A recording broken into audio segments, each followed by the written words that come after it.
Hello and welcome back to our Reader Alouds at the Hub. We're reading Homer Price, Chapter 4 today.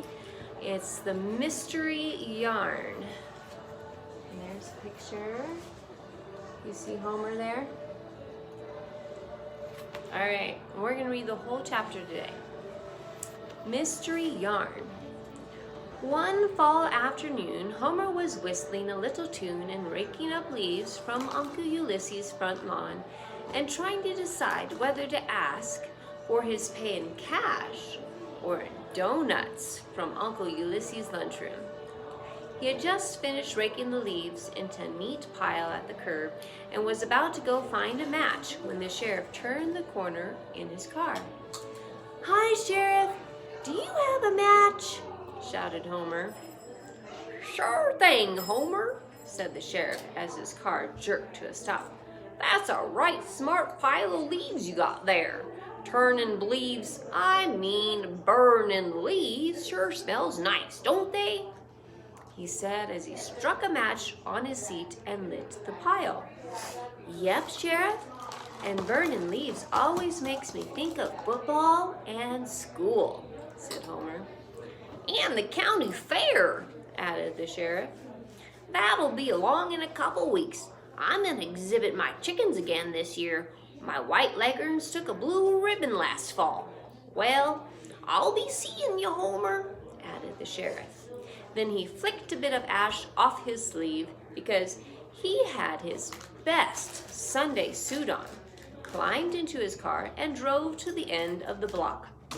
Homer watched while the sheriff got out of his car, straightened his tie, and started up Miss Terwilliger's front steps. Miss Terwilliger, as anyone from Centerburg can tell you, is one of the town's best known and best loved citizens. She runs knitting classes and in years past has taught almost every woman in Centerburg how to knit. She is a familiar sight on Sundays, holidays, and at social functions, dressed in a robin's egg blue dress, which she had knit years ago when she first started her knitting classes. In fact, Sundays and holidays did not seem complete without Miss Terwilliger in her robin's egg blue dress. You might think that a dress so old would look worn and out of style, but not Miss Terwilliger's. After church or after a party, she changes to a house dress of simple cotton print and carefully hangs her favorite blue knit in a closet to save it for the next occasion. The matter of style doesn't bother Miss Terwilliger. If short skirts are the latest thing, she merely unravels a few inches from the bottom and the dress looks like the latest thing. Of course, Miss Terwilliger saves the robin's egg blue yarn that she removes for, as she has so often remarked, "longer skirts will be in style again in a year or two, and then I'll have the right yarn to knit a few inches back onto the bottom of the skirt." Miss Terwilliger is a very clever woman, and besides being an accomplished knitter, she is a wonderful cook. Her fried chicken is famous for miles around Centerburg. It is only natural for such a woman to have many admirers, and two special ones, the sheriff and Homer's uncle Telemachus. As long as Homer could remember, the sheriff had gone every Thursday, and Uncle Telemachus had gone every Sunday to call on Miss Terwilliger and eat a chicken dinner. And it was no secret that both the sheriff and Uncle Telemachus wanted to marry Miss Terwilliger. She liked them both, but somehow she just couldn't seem to make up her mind. Homer remembered that he had another job for this afternoon, so he poked the fire some more to make it burn faster. When the fire was out, Homer put away the rake and hurried off to Uncle Telemachus's house. Homer's Uncle Telly lived all by himself in a trim little house near the railroad. Homer's mother always said, It's a shame that Uncle Telly had to live alone because he would make an ideal husband for some fine woman like Miss T. Aunt Aggie would always answer, but I don't know how any fine woman could put up with his carryings on. By carryings on, Aunt Aggie meant Uncle Telly's hobby of collecting string. Yes, Uncle Telly was a string saver, and he had saved string for years and years. He had quite a lot of it too, and every Thursday afternoon he would take all of the pieces of string that he had collected during the week and wind them on his huge ball out in the garage. That was one of Homer's jobs on Thursdays, helping Uncle Telly wind string. Because Uncle Telly had had a bit of rheumatism of late. You see, the ball of string was getting too large to wind without a lot of stooping and reaching. Check this out.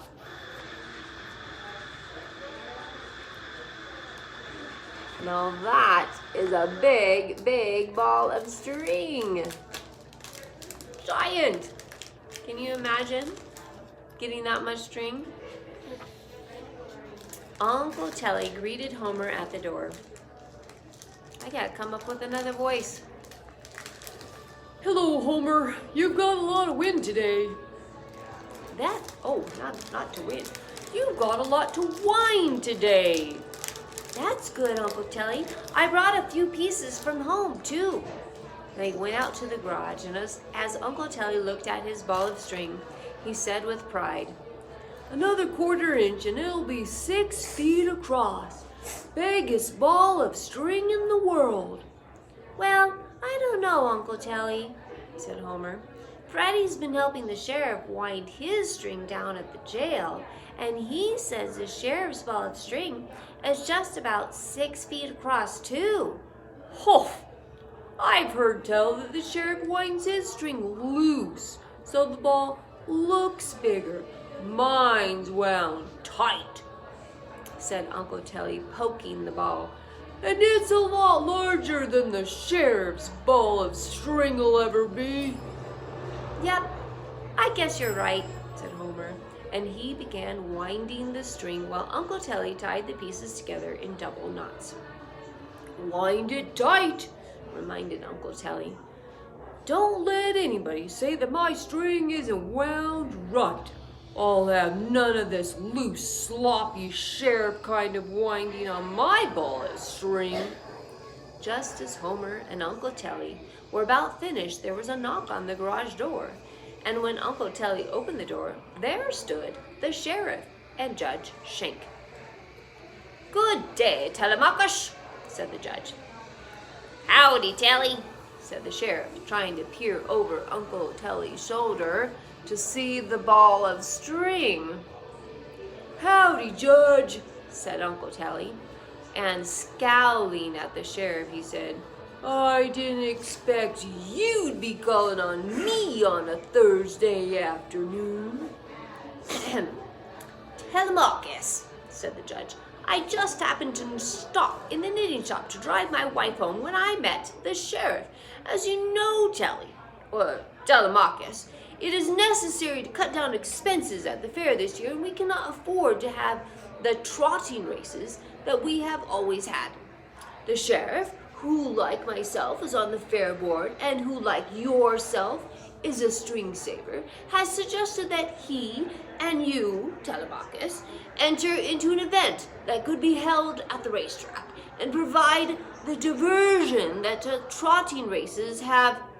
Yep, interrupted the sheriff. I challenge you to unroll your string around the racetrack just to prove once and for all that I got more string than you have.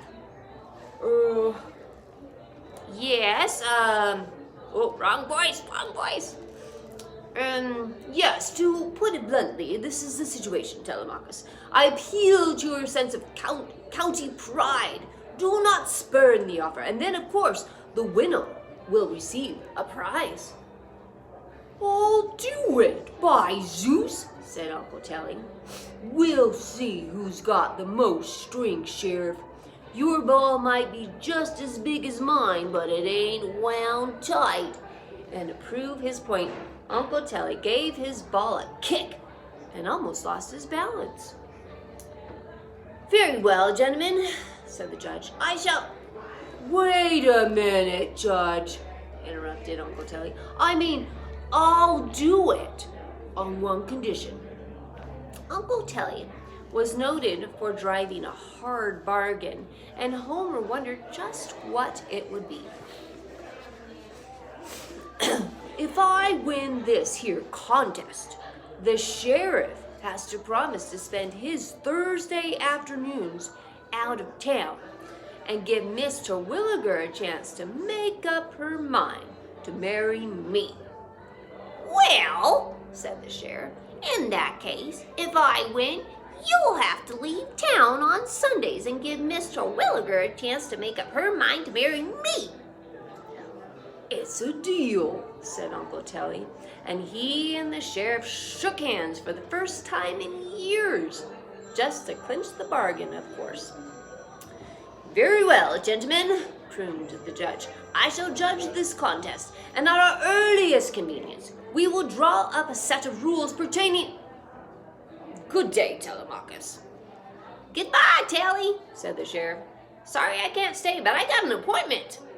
Uncle Telly slammed the door on the sheriff, went back to tying knots.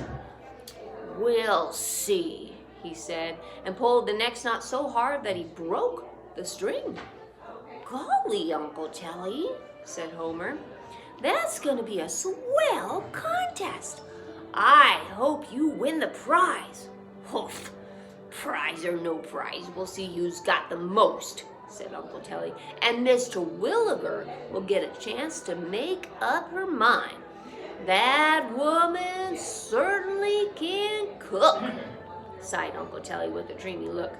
Then he busied himself with his knots and said, "Now mind you, Homer, wind it tight." In the Friday night edition of the Centerburg Bugle, Homer read a long article on the county fair and a special announcement about the contest to determine the world's champion string saber, and then the rules that Judge Shake had drawn up. "Each contestant may appoint an assistant to help with the maneuvering of his ball of string. The balls of string shall be unwound, for example, rolled around the county fair racetrack in a counterclockwise direction starting from the judge's booth in front of the main grandstand. The ball of string reaching around the racetrack, the greatest number of times shall be regarded as the winning string, and that string's owner shall be declared winner of the prize and of the title of World's Champion String Saber. The string shall be unwound for 2 hours every afternoon of the week of the fair, starting at 2:00. Homer read the rules and noticed that nothing was mentioned about the gentleman's agreement between the sheriff and Uncle Telly. But that sort of news travels fast in a town the size of Centerburg, and it wasn't long before practically everybody knew that the winner was supposed to have the hand of Miss Terwilliger in marriage. Homer decided to go past Uncle Telly's house and see what he thought about the rules. Homer couldn't help wondering what a woman who could cook fried chicken so well and who was as clever as Miss Terwilliger would do if she heard about the agreement.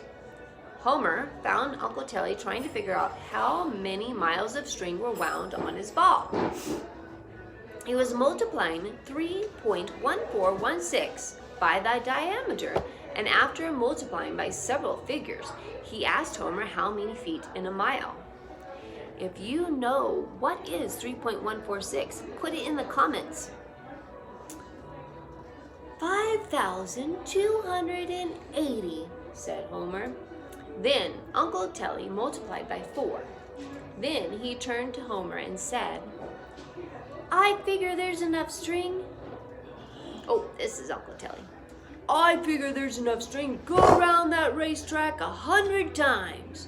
Yep, 25 miles of string Just let the sheriff beat that if he can. Uncle Telly, here comes the judge and the sheriff again, and look who's with him. It's Mr. Williger. Uncle Telly opened the door before the judge had a chance to knock, and the judge puffed in, followed by the sheriff and Mr. Williger. Oh, poof. Ah, good day, ha, poof. Telemachus, ha, we have a new contestant for the title of World's Champion String Saber, puffed the judge. Mr. Williger blushed and giggled while Uncle Telly backed around to the other side of the room and raised his eyebrows at the sheriff in a way that asked, "Did you tell her about the agreement?" The sheriff shrugged his shoulders and wiggled his mustache that showed he was just as puzzled as Uncle Telly. Mr. Williger, if she did know about the agreement, wasn't admitting it. "Isn't it wonderful," she said to Uncle Telemachus and the sheriff, "that we have so much in common?" "Yes," she tittered. "I've been saving string for the past 15 years, all of the colored yarn and odds and ends from knitting classes. I have a beautiful ball of yarn, all colors of the rainbow." "Splendid," said the judge, rubbing his hands together. "Simply splendid, Mr. Williger." "Oh, but Judge," interrupted Uncle Telly anxiously. "Do you think," said the sheriff, nudging the judge and winking frantically, "that a woman should enter into a thing of this sort? Thing of this sort?" "Splendid," continued the judge, ignoring these interruptions. "The American female is beginning to find her rightful place in the business and public life of this nation. The sheriff and Telemachus and I deeply appreciate your public spirit, Mr. Williger, and I'm sure that the county fair will be an unprecedented success." "Come, Judge," said Mr. Williger with a smile. "I must get back to my knitting shop. Goodbye, Sheriff. Goodbye, Telemachus. I'll see you on Sunday." After the judge and Mr. Williger were gone, the sheriff and Uncle Telly each accused the other of telling about the agreement. They finally calmed down and decided that the judge had double-crossed them with his fancy speech about women's rights. "But, Uncle Telly..." What? When does the clothing swap end? I think at noon. When is it noon? "But, Uncle Telly," said Homer, "there couldn't be 3 balls of string in the world as large as yours and the sheriff's." "You're wrong, son," said the sheriff with a sigh. "Her ball of string's bigger than mine. She's a clever woman, son. A very clever woman." "Oh, if she wins," said Uncle Telly gloomily, "we'll be right back where we started from, waiting forever for her to make up her mind." During the next week, the whole county got excited about the contest to determine the world's champion string saver. Everybody started saving string for their favorite contestant. The ladies in Mr. Williger's knitting class reported that Mr. Williger was knitting a brand new dress for the occasion. When Homer's mother heard this, she called Aunt Aggie and said, "We should do something about Uncle Telly. You know how men are about clothes. They can hardly tell one suit or dress from another." The next day, they dragged Uncle Telly downtown and picked out a nice new and very becoming plaid suit for him.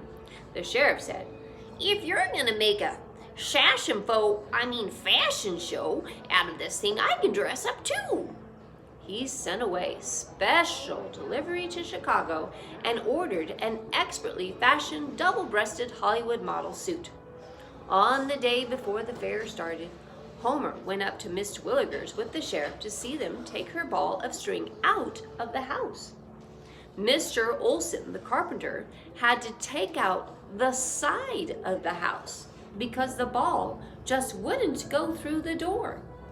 When the movie men rolled it out and onto the truck, the sheriff said, "That's a purty ball of string as I've ever seen.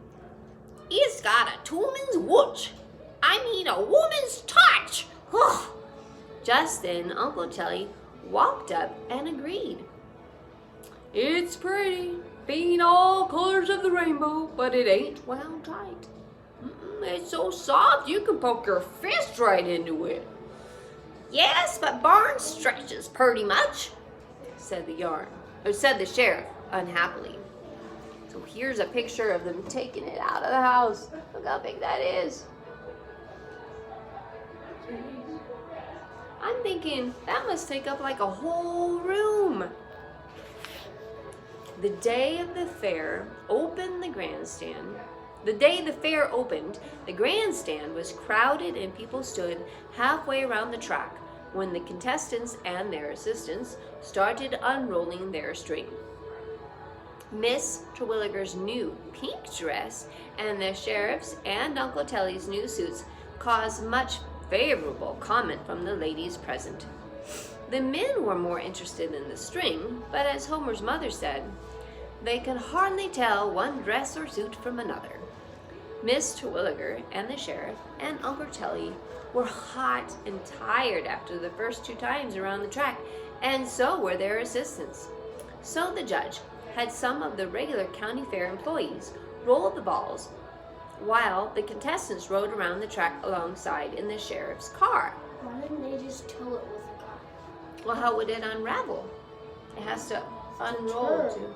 Huh? It would turn, you would just hook it and it would turn. But it has to be able to move, so if you had it hooked to something, it wouldn't be able to move and spin.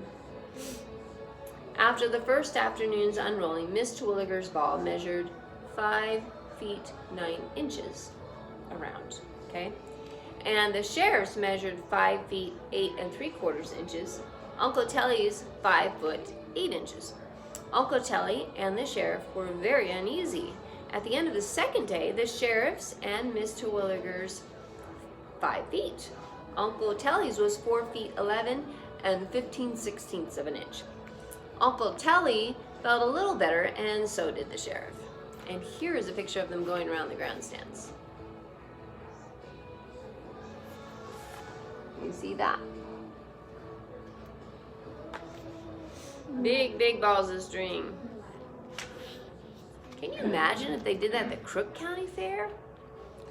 The measurements at the end of the last day of the fair were Uncle Telly and the sheriff running 16.5 inches and Miss Terwilliger only 12 5/8 of an inch. And each contestant's ball of string had unrolled around the track 99 times. Uncle Telly and the sheriff were feeling pretty confident now, and each one was sure of winning the title of World's Champion String Saber and the hand of the clever Miss Terwilliger. On the last day of the contest, everybody in Center County was on hand early. The contestants were going to roll their balls of string around the track themselves. The sheriff and Uncle Telly were all dressed up for the occasion, but Miss Terwilliger was not wearing her new knit dress. The ladies noticed right away that she was wearing the old robin's egg blue one that she has saved all of these years. She started off carrying her ball in a gay little basket and a parasol to protect her from the autumn sun. She marched right off at 2 o'clock with her string trailing behind her. Most everybody knew that Miss Terwilliger's ball was 3 3/8 of an inch less across than the sheriff's or Uncle Telly's, and they admired her confidence and her spirit, but they all knew that she couldn't win. Here's a picture of her walking along, and you see Uncle Telly and the sheriff behind her. You see it? So she's walking along. She's got her ball right in her basket, so it must be rolling out. Uncle T and the sheriff, each feeling confident, were taking it slow. They watched each other like hawks, and they unwound their string right up against the fence and checked up on each other's knots. They hadn't even gotten a quarter of the way around when Miss Terwilliger was at the halfway mark. Homer could see her walking right along wearing her robin's egg blue dress with the pink trim at the bottom, carrying her basket and the parasol to protect her from the autumn sun. The sheriff and Telly were halfway around, still checking every knot and stretching their string as tight as they dared against the fence. Now, Miss Twilliger was 3/4 of the way around, still walking right along wearing her robin's egg blue blouse with this pink skirt, carrying her basket and the parasol to protect her from the autumn sun. Uncle Telly shouted at the 3/4 mark, "I've won!" The sheriff wound his string around a walnut. "Mine's solid to the core." I need to get a better